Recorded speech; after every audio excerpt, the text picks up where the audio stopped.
नमस्कार दोस्तों, एक बार फिर बीजेपी की जीत हुई है और इस जीत से मैं हैरान हूँ, आश्चर्यचकित हूँ या परेशान हूँ, मुझे समझ नहीं आ रहा।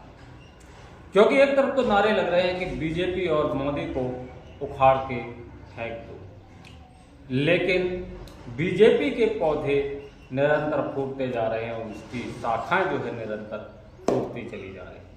कभी बंगाल में, कभी बिहार में, तो कभी पंजाब में और एमपी में तो कोई सीट ही नहीं आती है अन्य पार्टी से। तो इससे पता चलता है कि बीजेपी एकदम अभी भी आसमान और बुलंदियों को छूती जा रही है।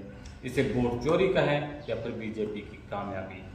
क्या उसमें इतनी काबिलियत थी कि वो अपने दम पर बिहार और बंगाल पर फुल बहुमत से सरकार बना ले, या फिर इसे वोट चोरी या उसका छल है। जिस प्रकार से बीजेपी ने इन 15 सालों में कामयाबी दर्ज की है, तो एक तरफ तो लगता है कि उसकी तारीफ भी करनी पड़ेगी।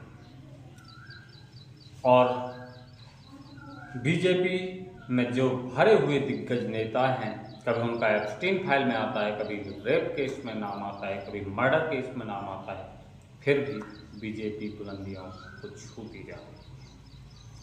इस प्रकार से दोस्तों, अपनी सोच को बदलना होगा, देश को बदलना होगा। और यदि देश को बदलना है तो बीजेपी को जिस प्रकार से आप अपने पसीने से सींच रहे हैं, हम अपनी वोटों से उसे सींच रहे हैं, ये बंद करना होगा।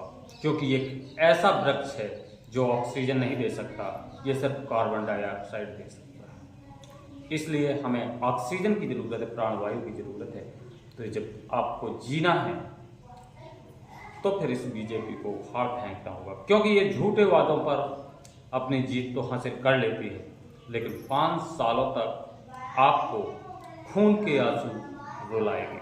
और बंगाल वालों, आप भी इसके लिए तैयार रहना। जिस प्रकार से आपने कांग्रेस को नज़रअंदाज किया है, उसका खामियाजा शायद आपको भुगतना पड़ेगा और आपको इस चीज़ का पश्चाताप जरूर होगा।